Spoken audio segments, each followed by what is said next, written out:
Hello everyone, welcome back to our channel. இன்றைக்கி நம்ம சூப்பரான ஒரு சிக்கன் லெக் பீஸ் ஃப்ரை எப்படி பண்ணுறதுன்னு பார்க்கலாம். அதுக்கு நான் 4 பீஸ் சிக்கன் லெக் பீஸ் எடுத்திருக்கேன்.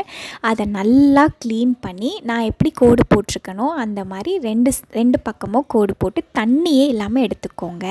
எடுத்ததுக்கப்புறம் அதில் 1 spoon red chilli powder, 1 spoon தனியா பவுடர், அரை ஸ்பூன் கரம் மசாலா, ஒரு குட்டி ஸ்பூனில் 1 ஸ்பூன் மஞ்சள் தூள், 1 ஸ்பூன் சால்ட், கொஞ்சமாக லெமனை பிழிஞ்சு விட்டு 1.5 ஸ்பூன் இஞ்சி பூண்டு பேஸ்ட்டையும் ஆட் பண்ணி நல்லா கலந்து விட்டுக்கோங்க. இந்த மாதிரி கலந்ததுக்கப்புறம் ஒரு 10 to 20 நிமிஷம் நம்ம இதை மூடி வச்சிட போகிறோம். அப்போ தான் அந்த சிக்கன் நல்லா ஜூஸியாக செம்மையாக இருக்கும் சாப்பிட்றதுக்கு. இப்போ நம்ம அதை மூடி 20 மினிட்ஸ் கழித்து அதை நம்ம எடுத்து பார்த்தோன்னா இந்த மாதிரி இருக்கும். இப்போ இதில் 2 ஸ்பூன் ஆயில் போட்டுக்கோங்க. போட்டுட்டு நல்ல ஒரு வாட்டி திரும்ப கலந்து விட்டுக்கோங்க.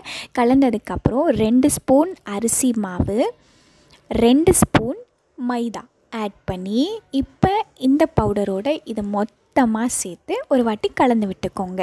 தேவைப்பட்டால் கொஞ்சமாக தண்ணியை தெளித்து விட்டு கலந்துக்கோங்க. அப்போ தான் அந்த மசாலாஸ் ஃபுல்லாக அந்த சிக்கனில் கோட் ஆகும். நான் 2 தடவை தண்ணியை லைட்டாக தெளித்து விட்டு கலந்து விட்டுக்கிட்டேன். பாருங்கள், இந்த மாதிரி இருக்கணும். அப்போ தான் நம்ம எண்ணெயில் போட்டு பொரிக்கிறப்ப தனித்தனியாக வந்துடாது. கொஞ்சமாக கலருக்காக நான் ஆரஞ்சு கலர் ஃபுட் கலரை ஆட் பண்ணியிருக்கேன்.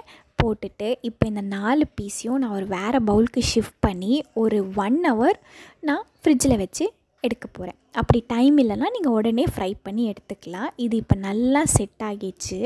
இப்போ நம்ம அதை எண்ணெயில் போட்டு மீடியம் ஃப்ளேமில் ஒரு 6 to 8 மினிட்ஸ் அதை நல்லா ஃப்ரை பண்ண விடுங்க, வேக விடுங்க. ஹையில் வச்சிட்டிங்கன்னா வெளியில் மட்டும் கலர் வந்துடும், உள்ளே வெந்திருக்காது. ஸோ நம்மளோட சூப்பரான சிக்கன் லெக் பீஸ் ரெடி ஆயிடுச்சு. இதை மறக்காமல் ட்ரை பண்ணிவிட்டு எப்படி இருக்குன்னு சொல்லுங்கள். தேங்க்ஸ் ஃபார் வாட்சிங் கைஸ். மறக்காமல்